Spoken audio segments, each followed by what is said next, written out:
why do they call it human resources? Like, my printer's a resource, a human isn't. One approach many companies took was, okay, employees, what do you want? We did it a little bit differently, which is, what do we need as a company? And then let's work backwards to figure out how to make that work for people. How else has the office changed? Has the layout changed? We're constantly moving things around and thinking about neighborhoods and, what the engineering teams need for a layout is really different than what the sales team needs.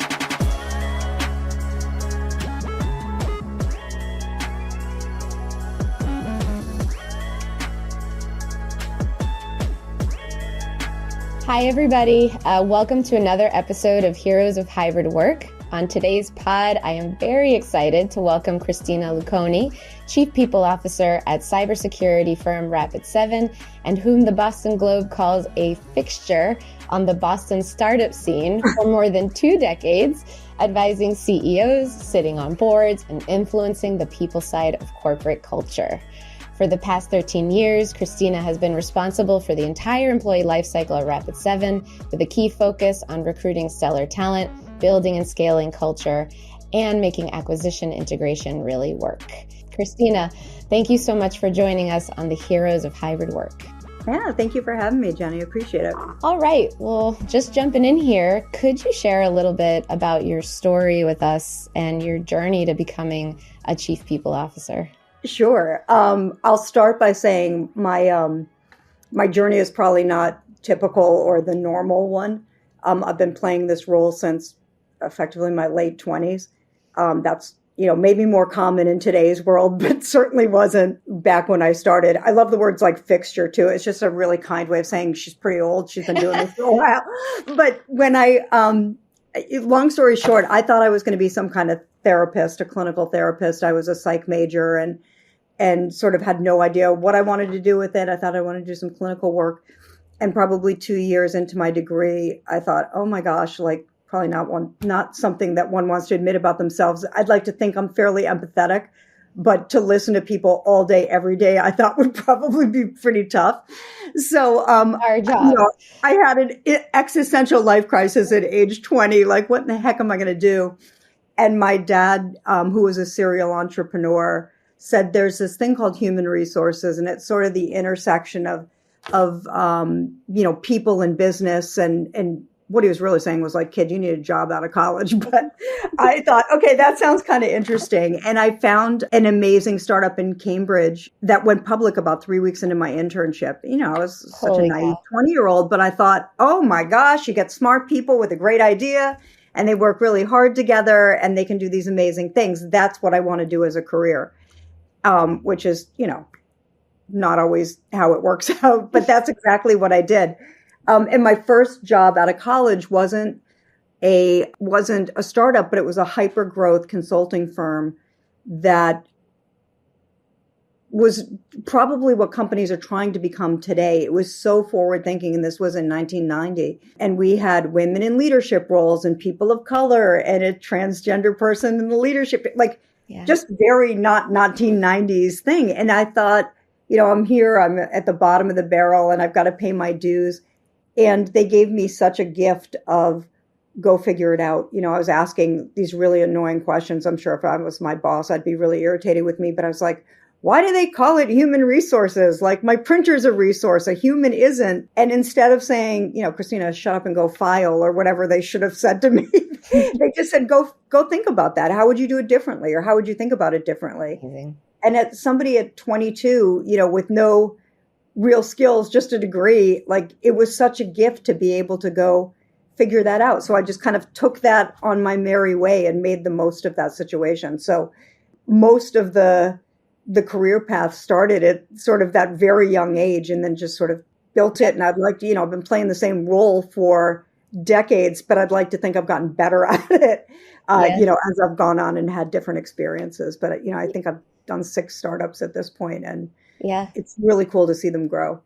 What an amazing gift to have someone come to you and say, go think outside the box. I think at that age, that probably set you up for success. And it could be a disaster, right? I mean, but it was great. I think it also, all these lessons that I'm learning now as a a real adult, somebody who's been doing this for a long time, I think learning some of those big things, it wasn't, I get a cool title at a young age or anything that I cared about, but being able to fail fast and try a bunch of things out and know they're probably not going to work, but just dust yourself off and try them again without having the paranoia of, oh, I'm going to be fired if that doesn't go well or whatever. Just set me down a path, I think, to be pretty bold and audacious. That's awesome. And I think whatever you thought of when you were 22 about HR still holds true, right? Where tell me a little bit about, what you say about scaling with soul. Oh, sure. I don't make a lot of friends with this comment, but like, I'm not in love with my field as it is done in most companies, right? For me, I really do see a difference between HR, standard HR, and sort of the tactical elements of the job. It's important, but it's not what fuels me. I think really understanding, what is the business trying to accomplish and how do you work backwards to figure out the right levers to pull to inspire people to want to be on that journey is for me much more interesting work and I think sort of the key to growth.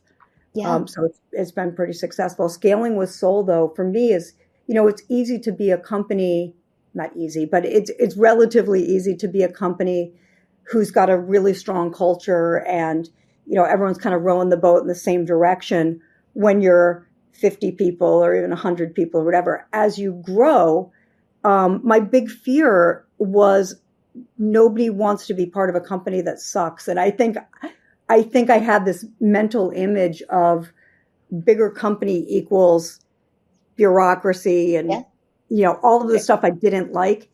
And I was given another gift, maybe in 2015, I think, from our CEO here, Corey Thomas, who I just adore. But I had been saying when I joined this company, I will help us to get to an event, whether we IPO or we, get bought or whatever, I'll help us get to that point. And then I'm out. I'm going to, I'm a one-trick pony. I'll go do another startup and see if I can do that again. Yeah. And true to my word, when we filed to go public, I gave my notice and he said exactly what you say to somebody like me, which was great job getting us here, get us to a couple thousand people and have it still be an amazing place to work. Wow. And then you can claim victory and leave. And, I thought, oh God, but he was right. He was right. I'm so grateful that I stayed and scaling with soul to me really means becoming that larger company. And of course there's, a little more red tape and things than there would be when you're 50 people. However, trying to balance that and having culture still be at the center of it as you're growing the business, and trying to figure out the right ways to balance a healthy business with a healthy workforce, I think is really been a main driver for me. I totally agree with that. I think, and I talk about this a lot, how, building a great culture has great business results. You need to inspire your people. You need to motivate them. You need to build belonging and inclusion in order to have, the revenue, right? You need to, to have that impact on the other side of things. So how are some of the ways that you scale with soul? What are some examples? Because that sounds like a huge challenge. It's a massive challenge. And I think I'm not one to want to blame the pandemic for anything, but I think, as we're talking about hybrid work and things, I mean, that's like a perfect example, right? Because I think when we went into the pandemic, it was actually the great neutralizer, right? Everybody had challenges and we were kind of in that together as a society. Forget about work. So whether you had little kids that you were trying to, help navigate Zoom school or that's where I was. Or whatever, like everyone had something and it was great because I think it was offered a commonality. But I think as we were scaling and growing so quickly while we were going through all of that, we couldn't be together. Historically, Rapid7 had been a very in-person office. One, collaboration is such a huge element of how we get our stuff done and how we connect as people, that to go offline and not be with each other for months was a challenge. But I think for us, one example of scaling with soul is I think a lot of companies were trying to come out of the pandemic and didn't know how their work life would change and what. And I think one approach many companies took was, okay, employees, what do you want? Mm-hmm. And we did it a little bit differently, which is what do we need as a company? And then let's work backwards to figure out how to make that work for people. I think we made an assumption that, it would never go back to the way it was prior to 2020, right? I think the days of, in very specific companies, it makes sense. But I think for most companies, especially in the tech space, 5 days a week wasn't going to happen anymore. And that for me was like, oh, this is great, right? People can be productive and they can have time to live their life and do some things. However, we didn't want to give up and say, we can be totally remote just because you can get your stuff done. Getting stuff done does not equal impactful work all the time. I love that. So we tried to really look at it as what's best for the business, what's best for our customers, what's best for our people. We took a lot of feedback and then we created that model. I love what you just said. It's not just about getting stuff done, but it's actually about connecting with your coworkers to get the best work done. Sure. And I think I agree with you that some in-person collaboration and some unstructured time together really leads to some of the best ideas. And it's not just best ideas, but I think it's career growth too, right? We have a relatively young company, and for a number of people, they started their careers during the pandemic. So they don't have the benefit of understanding what comes from, those impromptu moments where you say, oh my gosh, Jenny, do you have 3 minutes? Let's go talk about this idea. And that doesn't, Zoom is great. I can't imagine if, living through the pandemic without that kind of technology where at least we can look at each other and things like that. Right. But that doesn't replace deep relationships, sharing a meal with someone, sharing a hard problem and working through that together. That's how trust is built. So, that for me is, you can't manufacture that. Yeah, I agree with that as well. I find that meeting with my people in person makes such a huge difference, even if it's not all the time. And it's actually easier for us that have been in the business for 20, 30 years to work remotely because we've had our mentors and we've had those 3-minute, taps on the shoulder, and we understand how that works. And the kids that are coming out of college and the pandemic, they are at a huge disadvantage when they don't have that side-by-side mentorship, at least a day, even if it was a day a week, right? Yeah, I agree. It's been interesting. My daughter graduated from college last year, and she's doing similar work. She's in the people space at Klaviyo, down the street, a great Boston company. Yeah. And when she was looking for jobs, she found that saying, I actually want to be in the office was a competitive advantage because so many people in her age range were like, I will take this job if I can work 100% remote. Right. She's like, who am I going to learn from? Who's going to take a bet on me? Yeah. Outside of my team. So I'm glad clearly I brainwashed her a little bit, but good job, Mom. Good job, Mom. I love that. All right. So let's talk a little bit about the moment that you decided to bring folks back in the office. What prompted that choice? Sure. How did you create that policy? Sure. We tested a lot out. As I said, I think we decided, and we're always very communicative with our people, even in the very early days of COVID. Look, when this is over, we don't know what the world is going to look like. However, we know how we've been successful as a company. We know that some amount of in-person collaboration would be valuable. So we know we will be some version of hybrid. And we'll work with you to figure out the right number of days and how that will all work. But we started from a place of being very transparent about what our intention was for the business, which I'm really grateful that we did. It was no strategic decision, but I think we were very trying to be really forward thinking about it. So we were planting that seed in people's head way before people ever stepped back foot in the office. And then we had some time to be able to figure out how will this work. And we did what we do with a lot of things, which is we spent a lot of time sort of researching what makes sense and how can we make this work for people. And we talked about it, and then we shared it with people and said, what works, what doesn't work. Everything's not very, in my world, everything is not black and white. I'm very comfortable with gray. So we knew that there would be some people that had challenges and legitimate challenges through the pandemic, and maybe they needed more flexibility or whatever. And we created processes for them to be able to apply to maybe take some extra time before coming back or whatever it is.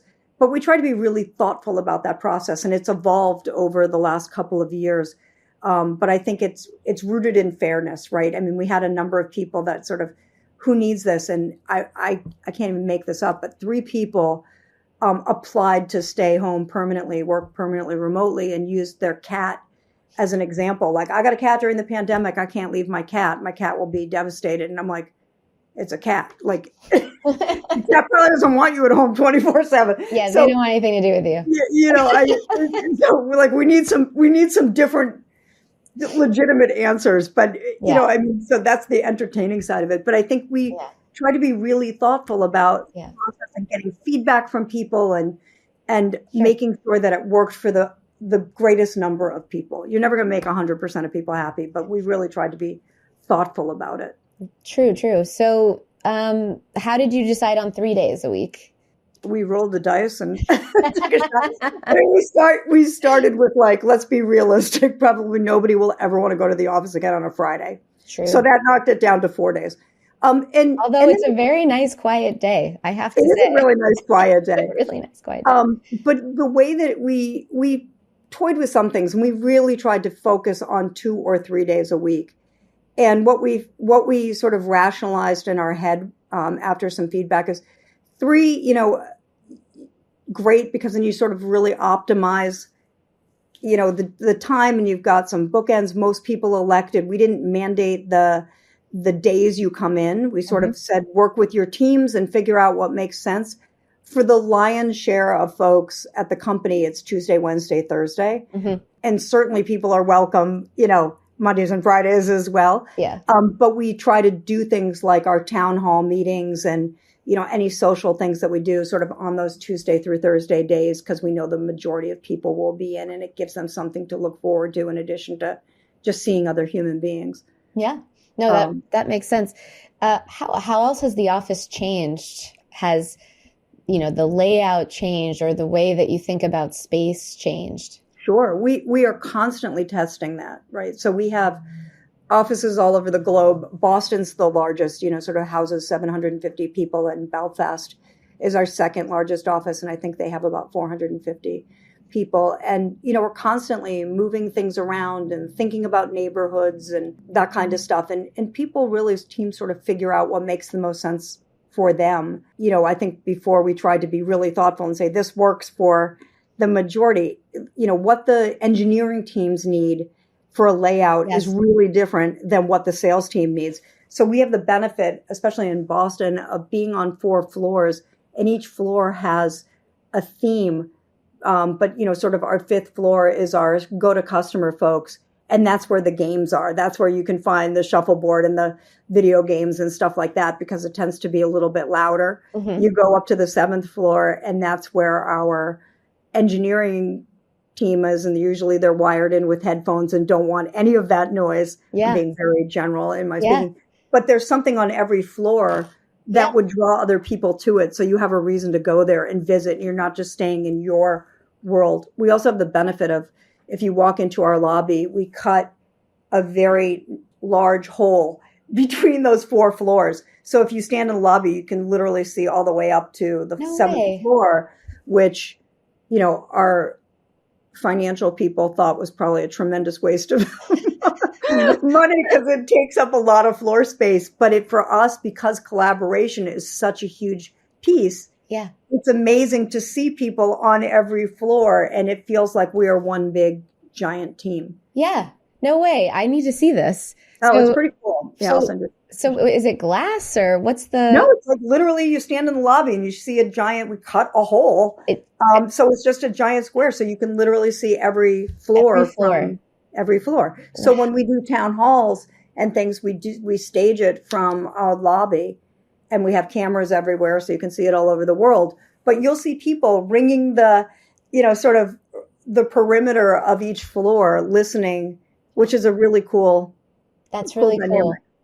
So that kind of brings me back to the scaling with Soul. It sounds like you've created neighborhoods by floor because you have a massive amount of people that most smaller companies don't even have to think about. And we can create neighborhoods in corners, but you have to create neighborhoods by floor, but you continue to have that transparency with that like hole in the. Yeah. We're trying to balance everything, right? Everyone has personal or team needs. Yeah. But then we are still a company. There's like our core values aren't just like something you won't find them in our building. We don't have them hanging up on a wall or on a coffee cup because it's something that we believe people need to embody at this company. And it's the one common thread that unites all of us, no matter your level of experience or your role or whatever. That is the one thing that connects all of our folks. And we try to balance that with, and we're all different too, right? One of our core values is bring you, which sounds really touchy-feely, but it's really sort of being your most authentic self at the office, but also with the empathy to realize if you're doing that, so is everybody else. So you might be letting your freak flag fly, but like appreciate the person sitting next to you is doing the same thing, and they might be really different. And I would suggest that has allowed people to really sort of be very comfortable in their skin to say, I have small children, I need to navigate it this way, or I have an elderly parent that I'm caring for, or, I'm sick, I need to do whatever. We all have different needs. So we try to accommodate that from a workspace perspective. We have way more private telephone booths now. We all sit out in general population. That sounds like we're in prison, but we don't have offices. We just have general space. Okay. But we also appreciate that, most of us spend our days in conference rooms or need quiet space to have a private conversation. So we have a million telephone booths that you can work in and make calls from and have whatever. So we really do try to accommodate everybody's needs while still visually or optically showing how connected we all are. Incredible. And do people have permanent seating, or is it? We've tried everything. Yeah, I mean, realistically, they're not supposed to, but everyone goes back to their. I mean, we're still creatures of habit, right? Yeah, so everybody goes to their space. Do they need to book their space, or is it? I think in some of our offices they're still booking it. Okay. Just because some spaces we're outgrowing. Right. And, depending on what days people come in and things like that, they'll share desks and stuff. But I think most people, one of the things that we learned was, okay, if you're not going to be here often, do you need a permanent space? And what we found was people want all of it. I don't want to come in every day, but I want a place to put my shoes or, my pictures. Then about the pictures, we have a lot of people here who have their entire shoe collection under their desk and they have no desire to get rid of that. That's amazing. That's amazing. It is so interesting how people just gravitate toward the familiar, even though we're trying to make it, so flexible. And like, actually, no, I just want to sit at my desk with my people and be done with it. Exactly. That's so funny. Awesome. Is anything else that you do in your office? You've shared so many really special and unique ideas already with our listeners. Anything else that's truly worked, either from a technology side or office designer? I think one thing that's changed a lot is, prior to the pandemic, we used Zoom, but people didn't really think about camera on, camera off, whatever. I think we try to infuse the human element as much as possible.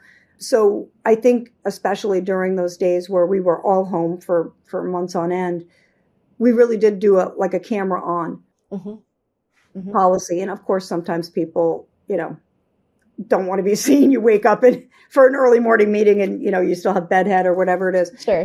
So do whatever you need to do. But generally speaking, we try to create the sentiment of relationships are really important. And, of course, we all have bad days and we all have whatever. But generally speaking, we've got to be in this together, no matter who you are.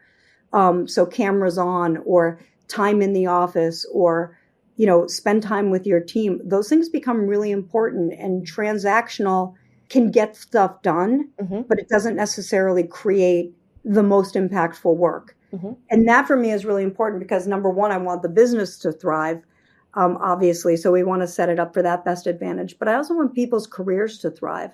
Yeah. And, not everyone is wed to work, and that is totally fine. We all have our different experiences that we want to live. But I think if you're somebody who really wants to build a career rather than have a job, Mm-hmm. these things become really important. And, I know there's probably 23-year-olds out there that are saying, shut up, that was the old days, Yeah. I can do whatever I want. Yeah. Sure, you can. Probably just not at this company, right? Like I think we know what we think it's going to take to continue to grow and thrive. And that's not for everybody, right? If you want to work 100% remote, we still do have a few jobs that makes sense for, Sure. right? But generally speaking, some amount of in-person, I think, is beneficial to many careers. And if that doesn't speak to you, that's okay. There's a million companies out there. Yeah, something I think about a lot is, has hybrid work actually changed the way things work best? Do the same foundations still exist, and we've kind of layered this new location of working, but does it really matter at the end of the day? You still need to get mentored. You still need to have in-person collaboration. You still need, a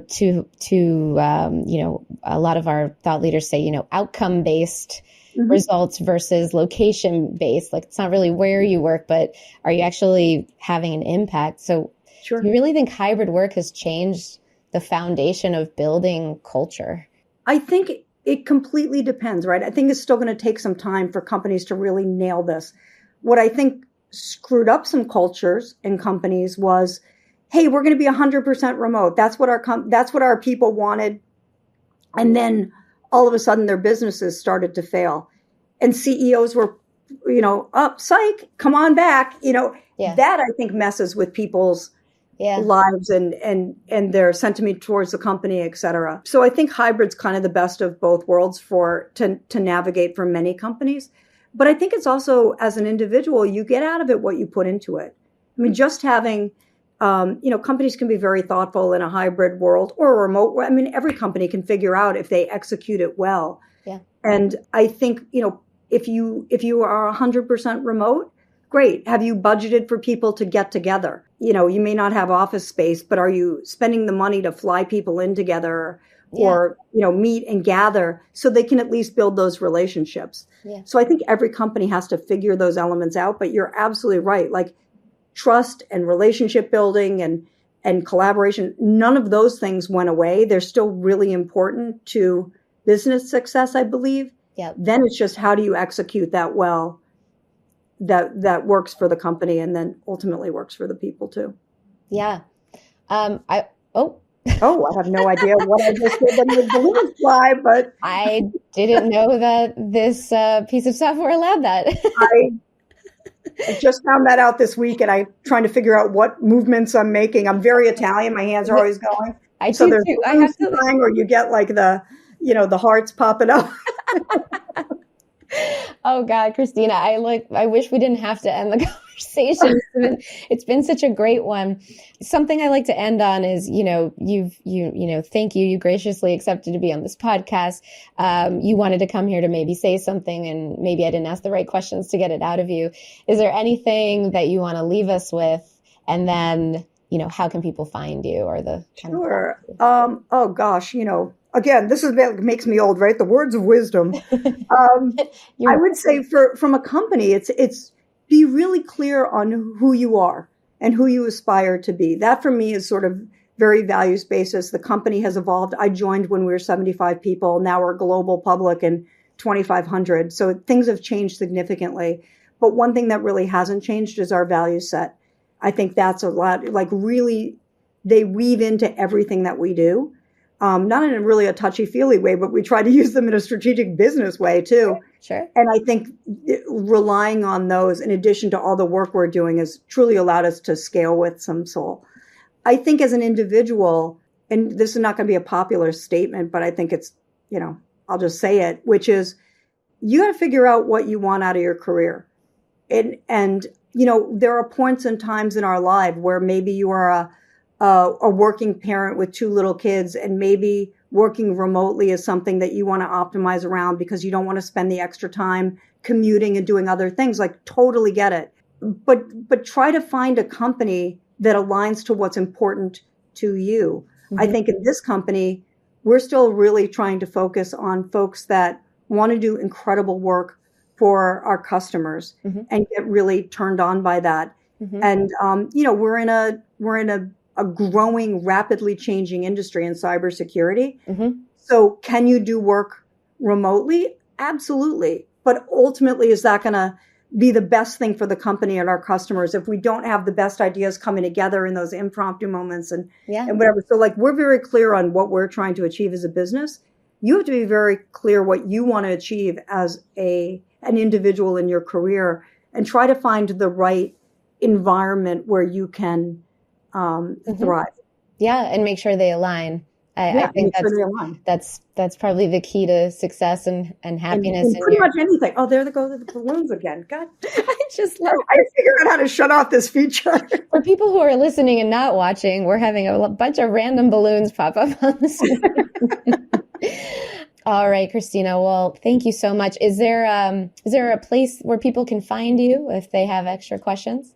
Sure. I typically get my phone number is the same for work as it is personal, and I made the mistake of giving that out before, and don't. So I'm not going to do that. But probably the easiest way to get me is Christina, Christina _Luconi at rapid7.com, or hit me up on LinkedIn. Well, this was a huge pleasure meeting you, talking to you. Thank you so much for taking the time. Thank you, Jenny. You were as great as I've heard you are. So I look forward to meeting in person at some point. Thank you so much. All right. Take care.